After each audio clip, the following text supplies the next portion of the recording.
प्रभु यीशु मसीह के नाम में आपको अनुग्रह, शांति और आशीष मिले। एक बच्ची थी और समझदार थी, स्कूल जाती थी, जहाँ तक मैं समझ में आता है। और एक दिन उसने एक प्रार्थना सभा को अटेंड किया और उस प्रार्थना सभा में उसने प्रभु यीशु मसीह को व्यक्तिगत रीति से जाना और बहुत खुश हो गई वो। संडे का दिन था और उसको समझ नहीं आया, लेकिन इतनी खुशी उसके जीवन में आ गई प्रभु यीशु मसीह को अपने हृदय में बुला के। तो उस संडे दोपहर को अपने घर गई और बहुत ही खुश थी, गीत गा रही थी, उछल रही थी। और उसके दादाजी बैठे हुए थे। तो दादा थोड़े उखड़े उखड़े से ही रहते थे और दादा ने कहा, अरे आज के दिन, ऐसे दिन पे जो प्रभु का दिन होता है, तू उछल रही है, गीत गा रही है, ये कोई तरीका है? और आज ही तू प्रार्थना सभा से आई है और ऐसे कैसे तू बर्ताव कर रही है? जबकि वो सिर्फ अपनी खुशी जाहिर कर रही थी जो उसके दिल में थी। तो जब उसके दादा ने उसको ऐसे शब्द बोले तो बहुत दुखी हो गई और अपने घर के बाहर के आंगन में चली गई, जहाँ पे एक बाड़ा था, फेंस थी, और इस फेंस पर जाके अपने आप को टिका दिया। ऐसे ही बाहर देख रही थी, जैसे कोई दुखी व्यक्ति एक दिशा में देखता रहता है ना। तो बाहर जब उसने देखा उस बाड़े के, बाड़ा उससे हाइट में कम ही था, तो बाड़े की दूसरी साइड, फेंस के दूसरी साइड एक खच्चर था, म्यूल। और खच्चर भी बड़ा चुपचाप सा बैठा हुआ था। उसका चेहरा देखते तो बड़ा दुखी सा लग रहा था, है ना। आंखें में भी उनके कुछ वो लिक्विड आता है तो आंसू जैसे लग रहे थे। तो इस बच्ची ने उसको ऐसे पैट किया और बोला कि मत रो बूढ़े खच्चर, मत रो। लगता है तू जिस धर्म को मानता है, मेरे दादा भी उसी धर्म को मानते हैं। यानी कोई खुशी नहीं है ना। धार्मिकता है या धर्म कर्म के काम है, लेकिन कोई भी खुशी नहीं है, आनंद नहीं है। और प्रभु यीशु मसीह एक सबसे बड़ी चीज जो एक पापी को देता है, पापों की क्षमा के अलावा, अनंत जीवन के अलावा, नरक के दंड से बचा लेने के अलावा, वो सबसे बड़ी चीज है आनंद, खुशी, जॉय, जो एक पापी के हृदय में परमेश्वर भर देता है जब वो पश्चाताप करके आता है या आती है। मैं कुछ वचन आपको पढ़ के सुनाता हूं बाइबल में जो आनंद के बारे में लिखे हैं।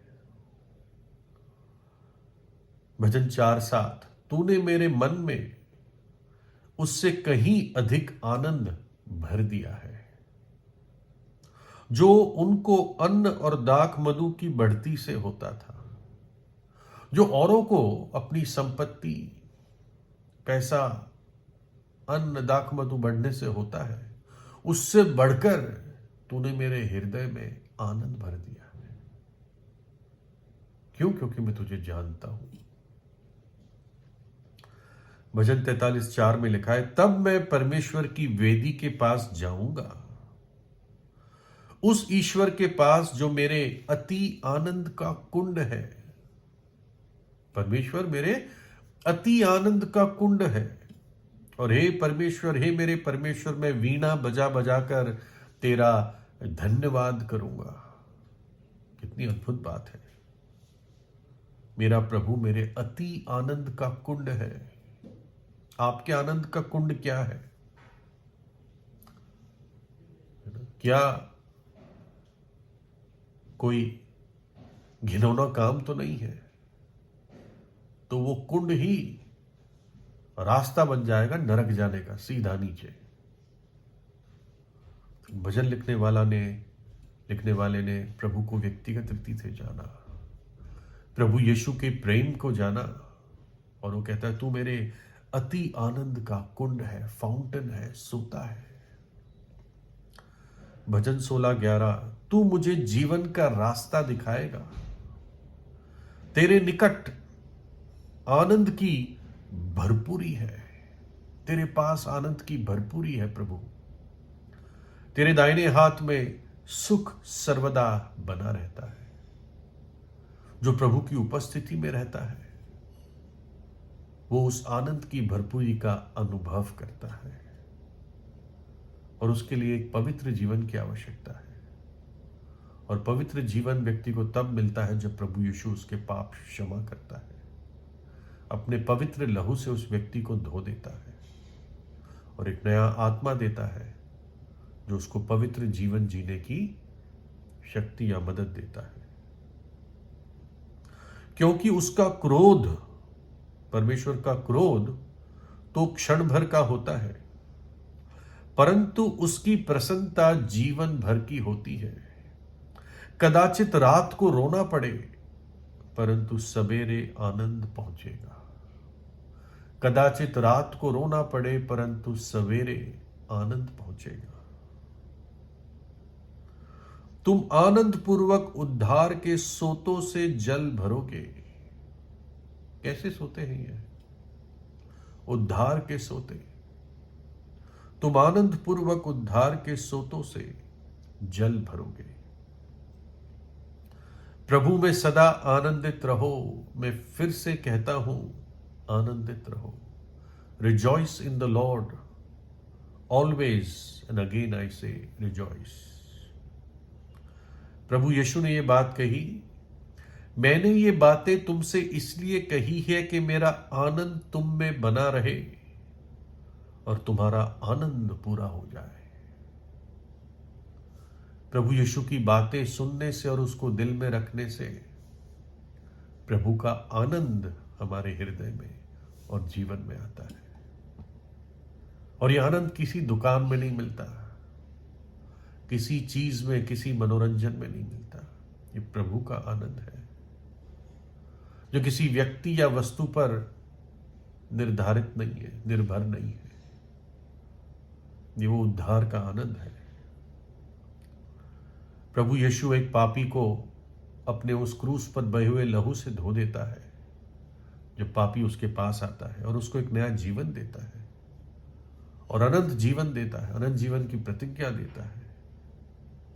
पापों की मजदूरी तो मृत्यु है, नरक का दंड है, और प्रभु ने उस दंड को, उस मृत्यु को, उस पीड़ा को क्रूस के ऊपर सहा और हमारे पापों के प्रायश्चित के लिए अपना पवित्र लहू बहा दिया। तीसरे दिन जी उठा, आज सदा जीवित है। इसलिए वो हमारे हृदय में आनंद उंडेल सकता है। दुखी और आशा रहित जीवन में वो उद्धार का आनंद देता है। दावीद प्रभु का एक दास था। उसने प्रभु के विरुद्ध पाप करके बहुत ही उसने ताड़ना सही, सजा सही, और जब उसने सच्चा पश्चाताप किया, भारी पश्चाताप किया, ऐसा पश्चाताप जो आज भी दुनिया में गूंजता है भजन 51 के रूप में, तो वो क्या कहता है? जूफा से मुझे शुद्ध कर तो मैं पवित्र हो जाऊंगा, मुझे धो और मैं हीम से भी अधिक श्वेत बनूंगा। मुझे हर्ष और आनंद की बातें सुना, हर्ष और आनंद की बातें सुना, जिससे जो हड्डियां तूने तोड़ डाली है वो मगन हो जाए। अपना मुख मेरे पापों की ओर से फेर ले और मेरे सारे अधर्म के कामों को मिटा दे। हे परमेश्वर, मेरे अंदर शुद्ध मन उत्पन्न कर और मेरे भीतर स्थिर आत्मा नए सिरे से उत्पन्न कर। मुझे अपने सामने से निकाल ना दे और अपने पवित्र आत्मा को मुझसे अलग ना कर। और अब पढ़िए, सुनिए, अपने किए हुए उद्धार का हर्ष मुझे फिर से दे और उदार आत्मा देकर मुझे संभाल। अपने किए हुए उद्धार का आनंद मुझे फिर से दे। उद्धार का आनंद, पापों की क्षमा का आनंद, प्रभु यीशु को जानने का आनंद। उसका वो आनंद चला गया था। कहता है उस आनंद को मुझे फिर से दे दे, लौटा के दे दे, हरा भरा कर दे। मुझे हर्ष और आनंद की बातें सुना। मैं दुखी हूं, आशा रहित हूं। सजा का डर, उखाले बादल मुझ पर मंडरा रहे हैं। मेरे चेहरे से मुस्कुराहट चली गई है और ये सब मेरे पाप के कारण है। इसलिए प्रभु मुझे शुद्ध कर, क्षमा कर, हिम से अधिक श्वेत बना दे और मेरे उद्धार के आनंद को लौटा कर दे दे।